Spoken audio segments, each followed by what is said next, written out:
지금 제보자 X의 네. 구속은 사실 저희가 이제 알면 알수록 왜 구속했는지가 네. 의문입니다. 뭐 단순히 구속영장에 뭐 적시된 뭐 도주 우려 정도로 해서 설명을 하기에는 너무 미스테리라는 거죠. 제보자 X가 보내온 구속영장 사본입니다.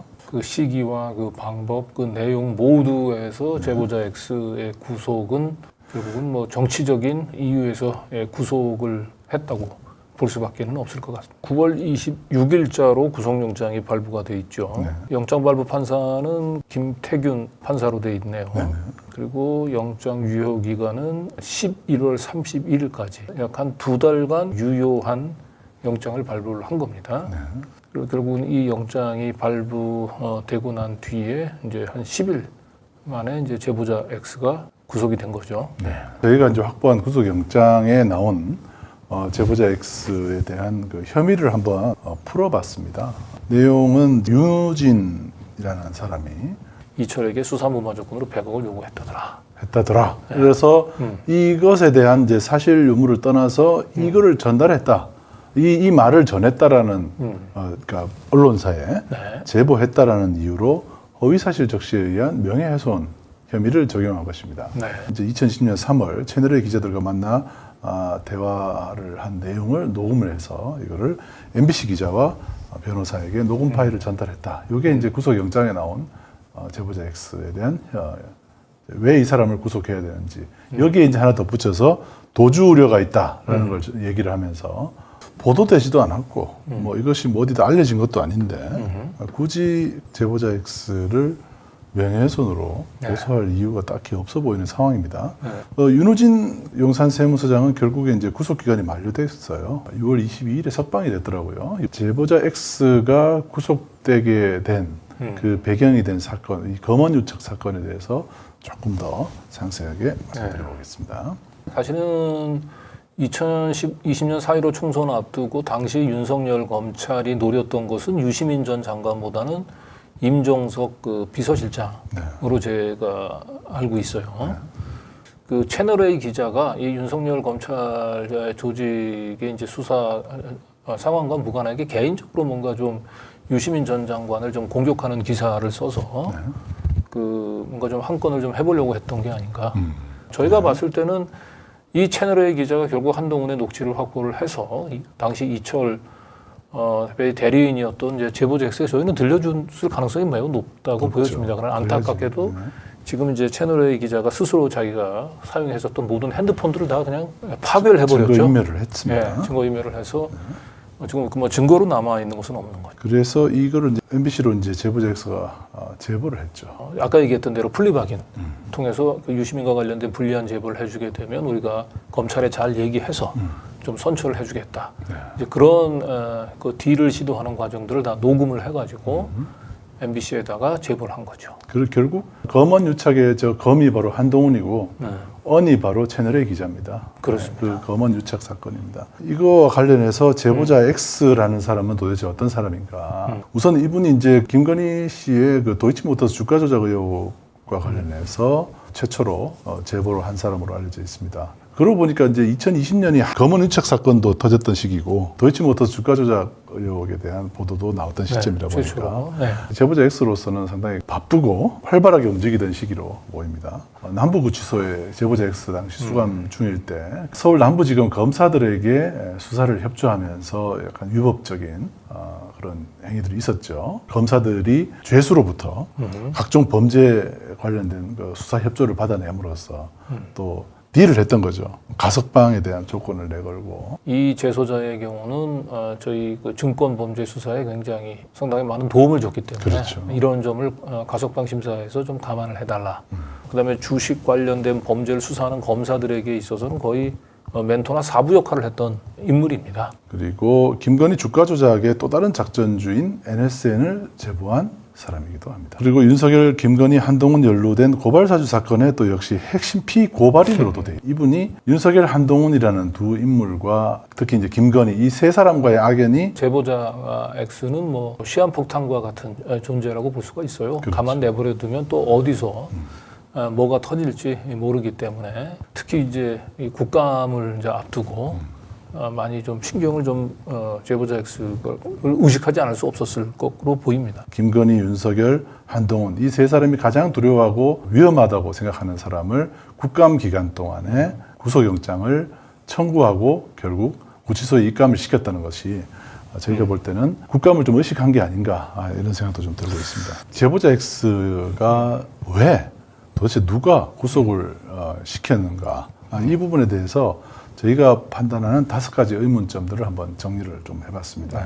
우선 첫 번째로는 피해자가 고소도 하지 않았는데 어떻게 검찰이 저렇게까지 적극적으로 수사를 하고 있는지 그것도 좀 의문입니다. 우선 법세련이라는 데서 고발을 해서 네. 사건화가 된 것으로 알려져 있습니다. 그리고 윤우진 씨가 과연 제보자 X의 처벌을 하겠다는 네. 의사를 밝힌 적이 있는지도 저희들이 지금까지는 확인할 수가 없습니다. 제가 보기에 만약에 윤우진 씨가 처벌 의사를 밝혔다고 얘기한다면 법세련 고발이 아니고 윤우진 전 용산세무서장의 고소로 이 사건의 착수 근거는 바뀌어야 됩니다. 특히 이제 명예훼손 사건이라는 것은 뭐 좀 어려운 말이기는 합니다만 반의사 불벌죄 이렇게 되잖아요. 네. 네네.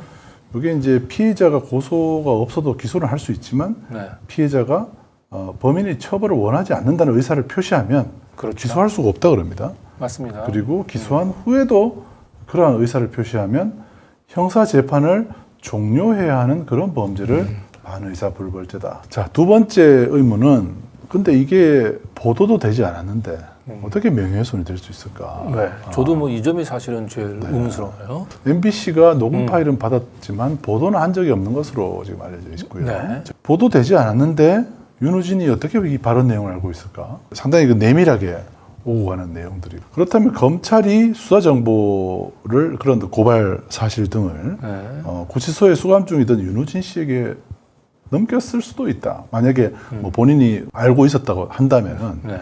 전달할 수 있는 사람이 검찰이나 이쪽밖에 없지 않냐. 뭐 이런 의문도 지금 제기되고 있습니다.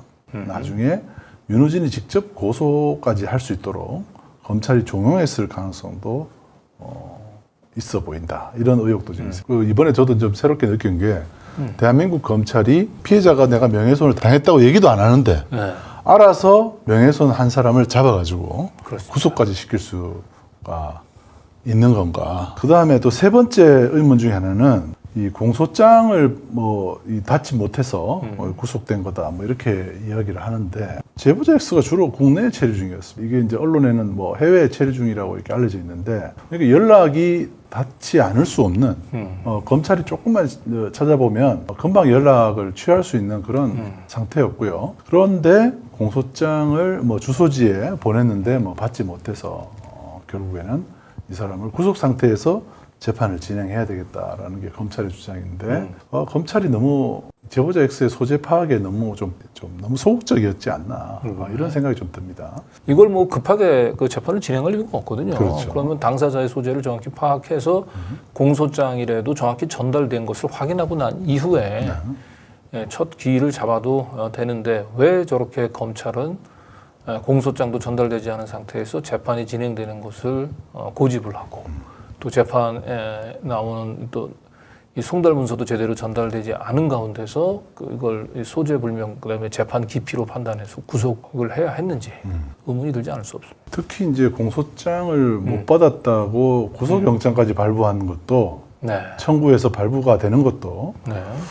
저희가 좀 알아본 바로는 좀 상당히 이례적인 일이라고 합니다. 그리고 또 하나는 그 검거된 장소인데요. 네. 인천공항에서 경유 중인 상태였단 말이에요. 네. 이게 이제 입국이 아니고 네. 한국으로 이렇게 들어온 상태가 아니고 네. 이 경유해서 바이패싱하는 상태잖아요. 어떻게 검찰이 알고 인천공항에서 체류 중이던 사람을 검거를 했다는 네. 것입니다. 이 정도면 뭐 중요 국가보안사범이라고 그런 식으로 관리가 되지 않았을까. 네. 예. 5번째 의문사항인데요. 기소된 시점은 6개월 전인데 제보자 X가 더 탐사의 제보를 예고하고부터는 아주 신속하게 뭔가 구속 상태에서 재판이 필요했다고 얘기한다면 진작에 구속영장이 발부됐어야 되는 거죠. 왜 갑자기 9월 20일 날 제보자 X가 더 탐사의 김건희 씨의 그 또 다른 주가 조작 이준수 스모킹건이라고 알려져 있는 이준수 씨 존재를 이제 더 탐사에 제보하겠다라고 페이스북을 통해서 예고를 한 직후에 일주일도 안 돼서 영장 부랴부랴 검찰이 이제 법원에 영장을 신청하고 그래서 또 법원이 구속영장을 발부하게 됐는지 그렇죠. 이것이 뭐 단순한 우연의 일치인 것인지 아니면 결국 더 탐사의 제보를 막기 위해서 검찰이 부랴부랴 영장 청구를 했던 것은 아닌지 여러 가지로 이제 의문이 들지 않을 수 없습니다. 제보자 X가 본인의 페이스북을 통해서 올린 글을 한번 순서대로 보면요. 페이스북에 이제 요걸 띄운 거예요. 네. 근데 이준수도 자기가 알고 있었다는 거죠. 빨리 자수해라. 네, 더 탐사로 자수해라. 더 탐사로 빨리 자수해라. 이틀 뒤에는 김건희 씨를 상대로 상습적인 주가 조작. 도이치모터스뿐만 아니라 또 있더라. 일단 도이치모터스의 모든 이제 김건희 씨의 주가 조작은 지금 뭐 골드만삭스 출신으로 알려져 있는 그 이정필 씨에게 모두 다 떠넘기려고 하고 그게 거의 이제 완성 단계에 접어들었는데 갑자기 이정필 외에 이준수라고 하는 사람 등장을 하면서 검찰은 사실은 필사적으로 이준수라고 하는 존재가 등장하는 것을 막으려고 했던 것으로 보입니다. 검찰 입장에서는. 이준수 씨는 말 그대로 주가 조작 사범이기 때문에 김건희 씨가 상습적인 주가 조작범하고 뭔가 이 거래를 하고 자신의 주식을 부탁했다라고 얘기를 한다면 김건희 씨는 사실은 이 주가 조작 범죄 혐의에서 빠져나갈 수 없을 거로 보여요. 그렇기 때문에 이 이준수라고 하는 존재가 드러나는 걸 필사적으로 검찰이 막아왔는데 이것이 더 탐사와 제보자 X의 제보를 통해서 거의 탄로가 나게 생겼고 거기다가 9월 22일 날은 도이치모터스 주가 조작만도 지금 방어하기도 힘든데 또 다른 주가 조작 사건에 김건희 씨와 이준수 씨가 등장한다라고 하는 저걸 보는 순간 검찰은 굉장히 아득해졌을 거로 보입니다. 그렇죠. 무슨 수를 써서라도 제보자 X의 입을 막아야 될 그런 절박한 상황에 저는 검찰이 놓여지게 됐던 걸로 보여져요. 저희가 그 제보자 X의 변호사와 한번 네. 인터뷰를 좀 해봤습니다. 그럼 윤호진 씨가 지금 피해자로 돼 있잖아요, 지금. 지금 그렇게 돼 있습니다. 그러니까 고소 사건이 아니고 윤우진은 관심도 없는데 뭐 법제론이 어디 뭐 이렇게 시민단체라고 하는 데서 그걸 고발을 한 거 아닙니까?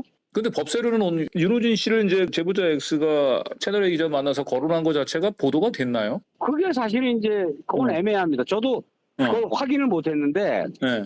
그 뉴스포스 보니까는 그거는 보도된 적이 없다. 변호인이 파악하기로는 어디에 보도되는 거는 아직 못 찾으신 거예요, 그러면? 저는 못 봤습니다.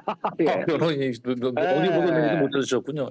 정작 변호인도 지금 찾지 못한 보도를 법세로는 어떻게 알고 고발을 했는지 좀 의문이 좀 가긴 하네요. 윤호진 씨가 그 처벌 의사는 검찰에 지금 밝힌 거는 어쨌든 확인은 되나요? 전혀 확인이 안 되죠. 아마 윤우진은 관심이 없을 겁니다. 윤우진이 자기 자신의 문제 때문에 지금 얼마 전에 구속됐다가 풀려났었죠, 그죠? 뭐 자기 문제 때문에 지금 뭐 고심할지언정. 예. 어디 언론에 제대로 보도가 되지도 않았는데 뭐 그걸. 네, 뭐 그거 갖고 뭐 자기 그 명예가 훼손됐다 그래가지고 고소하지도 않고 뭐 그런 마당에 윤우진 무슨 관심이 있겠습니까? 이게 그럼 재판부의 판단을 한 건가요? 아니면 검찰이 재판부에다 요청을 해서 이렇게 한 건가요? 어느 아니 구속영장은 당연히 이제 검찰에서 법원에다가 요청을 해가지고. 검찰에서 요청을 한 거죠, 그러니까 이거. 그렇죠, 그렇죠. 계속 송달이 안 되고 진행이 안 되니까 뭐 법원에서도 뭐 이제 검찰에다가 얘기를 했을 가능성은 있을 것 같고요. 근데 검찰에서 어쨌든 이 문제에 대해서 이제 여러 가지로 이제 뭐 조사를 하고 파악을 해가지고 외국을 들락날락하고 뭐 하면서 뭐 그거 다 출입국 기록을 받겠죠. 뭐 구속영장을 신청해가지고 법원에서 인정을 받은 것 같은데요. 이 사건 자체는 아주 간단하거든요. 이건 사실 어떻게 보면 이제 경범죄거든요. 그러니까요. 예. 그런 측면에서 보면 좀 과하다는 그런 이제 느낌이 있는 거죠. 참 이런 사건이 경범죄 같은 그런 사건이라고. 경범죄죠, 뭐 사실은. 네. 그런데 이렇게 중요 사건에 뭐 수배를 내리고 마치 뭐 정말 엄청난 범죄자를 국가보안법 뭐 이 정도의 최소한 공소장이라도 접수가 된 다음에 재판기를 잡는 게 저는 상례일 것 같은데 그리고 뭐 이걸 빨리 이것은 뭐 종결해야 될 만큼 무슨 긴박한 사안도 아닌 거고. 그리고 저희가 좀 궁금해하는 부분이죠. 추가 폭로를 예고하고 난 다음에 왜 이렇게 영장이 발부됐는가 이런 부분에 대해서는 변호사의 생각도 좀 물어보셨죠. 그렇습니다. 그러면 이게 이제 시점이 그 9월 26일 날 영장이 발부가 됐잖아요. 예, 저도 뒤늦게 봤습니다. 더 탐사를 통해 가지고 김건희 씨의 이제 이 주가 조작 관련해서 추가 예. 이제 폭로를 이제 예고를 이런 페이스북을 통해서 뭔가를 김건희 씨와 관련해서 굉장히 중대한 폭로가 있을 걸 예고한 것과 시점이 좀 맞물려 있어서 말이죠. 그거는 저도 잘 모르겠는데요. 예. 다만 이제 어쨌든 이제 우리 제보자 X가 한동훈 윤석열 거기에 사실은 핵심 제보자 아닙니까?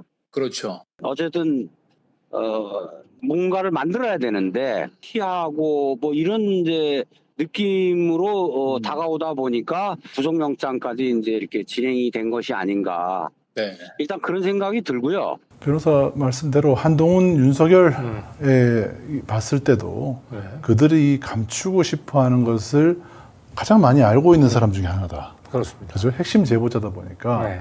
저 사람을 그냥 둬서는 안 되겠다라고 여길 만한 지금 상황은 돼 있다는 겁니다. 그런 것 같습니다. 네. 이제 앞으로 이제 어떻게 할지에 대해서도 네네. 한번 물어보신 것 같아요.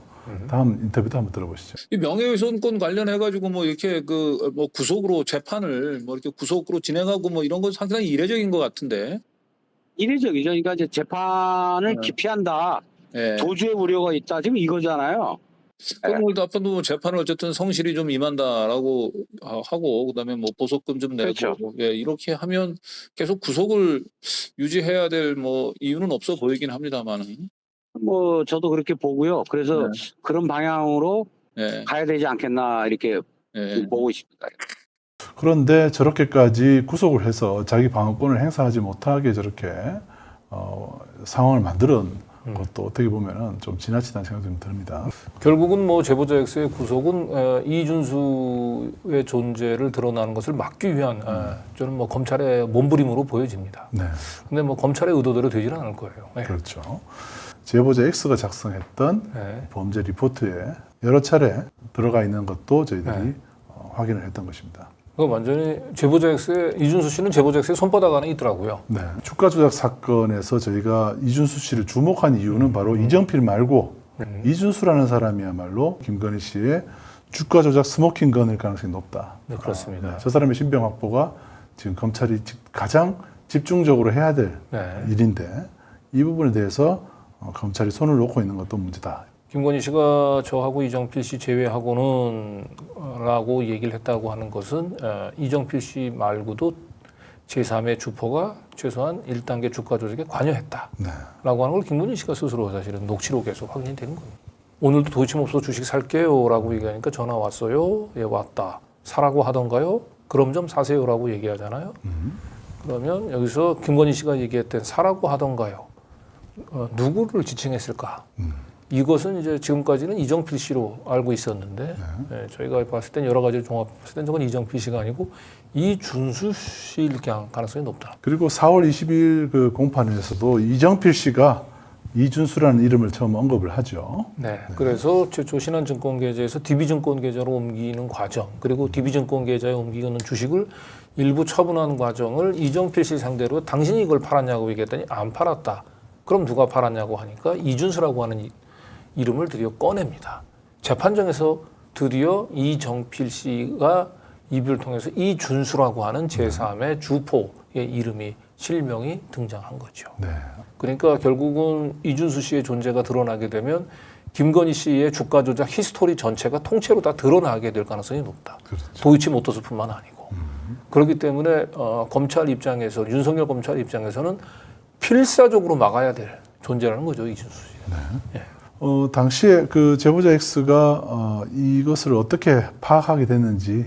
사실 제보자 X가 그 2017년도 그 이제 수감 중일 때 이준수 씨가 그 관여한 그 NSN이라고 하는 회사의 주가 조작 이걸 이제 그 검찰에 상세하게 브리핑을 했는데 검찰이 결국 수사를 접었다고 들었습니다. 그런데 이게 감옥 안에 있으면서 어떻게 이런 사실들을 파악하게 됐는지. 2016년도 말일 거예요. 2016년도 말쯤에 그 청담동 주식부자 이희진이라는 애가 거기에 이희진이 왔어요. 처음에는 이희진하고 같이 운동 시간이라든가 아니면 변호사 접견 시간에 이제 대화를 나누기 시작했죠. 이희진 사건 기록을 이희진 부탁으로 제가 전부 검토를 하기 시작했어요. 네. 그러면서 중간중간에 등장했던 인물이 이준수라는 인물이 있는데 제가 그 희진이한테 얘는 어떤 애냐라고 물어보니까 얘는 주가 조작을 하는 애널리스트입니다라고 얘기를 하면서 이준수가 NSN의 주가 조작을 얘기를 해주더라고요. 그래서 저는 이희진 말을 믿을 게 아니고 네. 제가 이제 그 남부지검 내 사무실에 출퇴근하면서 이희진의 말을 검증해 나가기 시작했죠. 그러면서 파헤칠수록 이준수의 범죄 행위가 드러나게 된 거예요. 이진을 통해서 이준수의 존재를 알게 됐다는 얘기를 합니다. 그런데 이제 그 NSN이라고 하는 그 회사 주식이 이건 작전주의다라고 이제 판단하게 된 뭐 결정적인 근거, 그 부분들을 좀 설명 좀 부탁드릴게요. 이제 이희진의 얘기를 듣고 이 주식에 작전이 있다. 근데 얘기를 듣고 파헤치기 시작했는데 제가 파악한 내용으로는 NSN 주가 조작이 네. 종료된 주가 조작이 아니고 당시로 봐서는 현재 진행형인 주가 조작이었어요. 그 이전에 제가 스포츠 서울이라든가 SIT 글로벌이라든가 몇 개 회사의 사건을 파헤칠 때도 그때도 그 애널리스트가 개입된 사건이었거든요. 이준수에 대한 어떤 파일을 만들어가면서도 보니까 제가 그때 파악한 것으로는 전 경영진과 새로 인수한 경영진이 공동으로 벌이는 주가 조작이다. 이렇게 파악을 했어요. 그러니까 한마디로 이제 검사들 입장에서는 이거는 대형 사건이구나라고 이제 처음에는 굉장히 이제 흥분된 반응을 보였었다고 예. 얘기하는 것 같은데 결국 검찰이 이 사건을 결국은 수사하지 않겠구나 이런 느낌을 이제 받게 된 것은 어떤 계기가 있었나요? 이 NSN 이준수 관련된 사건을 본격적으로 파헤치고 브리핑한 시기가 2017년 4월부터 한 8월까지가 되는데요. 네. 그런데 사건을 깊게 파고들수록 또 네. 한 내용에 대해서 브리핑을 거듭할수록 이 사람들의 반응이 점점 이 사건에 대해서 관심을 두지 않거나 멀어지는 듯한 느낌을 받았어요. 그리고 제가 결정적으로는 그 이준수가 네. 불특정 다수들한테 그 매수 유도성 스팸 메일을 발송했던 네. 그 대포폰 리스트까지 다 만들어서 줬는데도 오히려 그 사건을 수사하지 않고 자꾸 저를 다른 일을 시키는 거예요. 그래서 다른 사건의 수사를 좀 파악해달라고 요구한다든가 아니면 주식시장의 은어사전을 좀 만들어달라든가. 그래서 제가 왜 그러는지 몰랐어요. 그런데 그래서 제가 자꾸 의구심이 들기 시작했죠. 그 과정에서 이제 어떤 사건에 대한 논쟁을 하기 시작했어요. 수사 기획서를 작성을 해서 브리핑을 해주면 네. 수사의 결과물 중에서 네. 중요 인사들이 한두 명 빠질 때가 있어요. 그래도 제가 파헤친 사건들은 대부분 수사를 하거나 정 아니면 다른 그 남부지검의 특수부 쪽으로 사건을 다른 쪽으로 주거나 했거든요. 네. 근데 이 사건은 사건 자체 수사를 나중에는 거부하는 형식으로 가더니 저랑 논쟁을 벌였던 이유는 이 사건이 뭐 혐의가 안 된다라고 대뜸 그러는 거예요. 그래서 이게 왜 혐의가 안 되냐 하면서 논쟁을 벌이다가 보니까 네. 그때는 같이 작업을 할 때는 굉장히 동료적으로 그리고 저한테 검사들도 깍듯이 인사를 했거든요. 아침에 출근할 때나 퇴근할 때도. 네. 근데 이 사건에 대해서 논쟁을 벌일 때는 굉장히 좀 모멸적인 얘기를 하더라고요. 그러면서 그래서 내가 그걸 듣고 이제 얘네들이 이 사건을 할 의향이 없구나. 제가 그렇게 판단을 했고 그때부터는 저도 이제 더 이상 출근하지 않겠다라고 통보를 했죠. 그렇군요. 이 주가 작전에 그 김건희 씨가 뭐 개입돼 있을 거다라고 하는 생각까지는 당시에는 하지는 못하셨던 거죠. 못했죠. 근데 네. 이준수라는 애에 대해서 제가 파헤칠수록 느꼈던 거는 네. 제가 파헤친 사건 중에 하나가 SIT 글로벌이라는 또 주가 조작 사건이 있어요. 네. 이게 이 SIT 글로벌이 옛날에는 안암전자라고 그러는데 네. 그 SIT 글로벌 사건에도 이준수가 등장을 했었거든요. 네. 그 애널리스트로. 네. 근데 그 SIT 글로벌 사건에서는 그 명동의 큰 손인 사채업자도 구속을 시켰어요. 네. 근데 이준수는 조사 한번 안 받았던 거예요. 이준수는 결국 그래서- 이준수는 뭔가 뒤를 봐주는 큰 손이 있었던 거겠죠. 그렇죠. 근데 그때 그런 이제 그래서 전반적으로 근데 또 이 NSN 사건을 파헤쳐서 진행하는 과정에서는 검사들이나 수사관들 그 금주의부 전체가 네. 처음에는 수사에 대해서 강한 의지를 보이더니 사건의 실체가 드러나니까 오히려 사건 자체를 거부를 하더라고요. 아, 그러면서 그 사람들은 제가 이 사건에서 더 이상 패치지 말고 손을 떼줬으면 하는 그런 의도를 자꾸 보여서 결국에는 그 사건에 대한 혐의점을 가지고 논쟁하는 과정에서 제가 이제 더 이상 이 친구들이 수사를 할 의지가 없다고 판단해서 제가 남부지검에 출근하면서 파악했던 그 마지막 사건이었어요. 예, 그렇군요. 그리고 8월에 NSN 사건이 수사가 중단되고요. 자, 그러면 이후에 2018년에 그 공직자 재산 신고 내역을 한번 2018년 3월 달에 3월에 예. 거기를 보면 배우자 김건희 씨 명의로 NSN 주식이 매도한 기록이 나오잖아요. 윤석열 서울지검장이 되고 NSN 주식은 그 2017년에 매각이 되는 것입니다. 네. 그래서 이런 것들이 뭔가 지우는 과정으로 네. 보이죠. 검찰에서도 수사가 갑자기 덮여지는 상황을 제보자 X가 교도소 안에서 그대로 목격자가 된 것입니다. 그런데 이제 저희하고 이 이준수라고 하는 사람과 관련해서 제보자 X가 서로 소통을 하는 가운데서 제가 이준수 씨가 관여됐던 그 NSN 보유 주식을 김건희 씨가 소유하고 있었던 사실들 모르세요? 그랬더니 모른다 그러더라고요. 네, 몰랐죠. 그래서 제가 그 공직자 재산 공개 신고 상황을 보여줬어요. 네. 김건희 씨가 한 3,500주인가요? NSN 주식을 가지고 있었던 걸 딱 보여주니까 그걸 딱 보더니 제보자 X가 그러면 이제 이게 의문이 다 풀린다. 네. 왜 검찰이 이준수한테는 소환 조사 한 번 하지 않고 이 사건을 덮었는지. 그리고 그 앞전에 SIT 글로벌 사건에서도 검찰이 다른 명동 사채업자, 웬만하면 검찰이 다 손을 안 대는 이런 명동의 큰 사채업자는 구속시키면서 이준수는 조사 한 번 하지 않았을까. 이제 그 의문이 드디어 풀린 겁니다. 이준수 씨는 김건희 씨의 주가 조작의 히스토리에 있어서 그거 뭐 빼놓고 설명할 수 없을 만큼 굉장히 저는 가까운 인물로 보여집니다.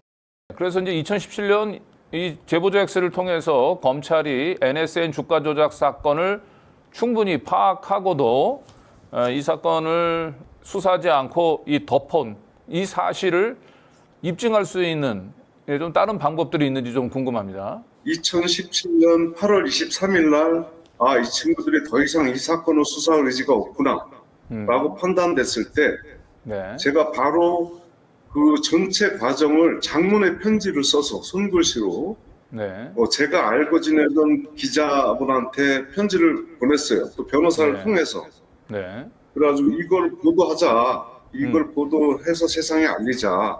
네. 그러니까 내가 사건을 설명하거나 자료를 전달할 변호사를 보내달라라고 얘기를 했어요. 근데 그분이 여러 가지 사정상 그거를 이제 거부를 해서 이거 세상에 알려지지 못했는데 네. 그런 여러 가지 자료들도 있고 저를 소송했던 수십 명의 교도관들도 있어요. 제가 지금 연락처를 알고 있는 사람도 있는데 네. 네. 그 사람들이 뭐 말을 해줄지 안 해줄지 모르겠어요.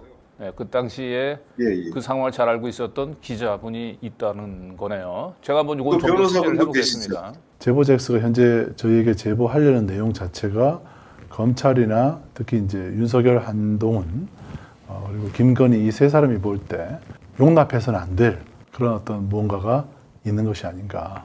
저희들은 뭔가를 알고는 있습니다만은 오늘 거기까지는 얘기를 하지 않습니다. 이런 윤석열 정권이 제보자 X의 입을 틀어막는다고 해서 진실이 덮여질 수는 없다는 맞습니다. 점을 네. 저희가 오늘 환기하는 차원에서 오늘 방송을 좀 준비를 해봤습니다.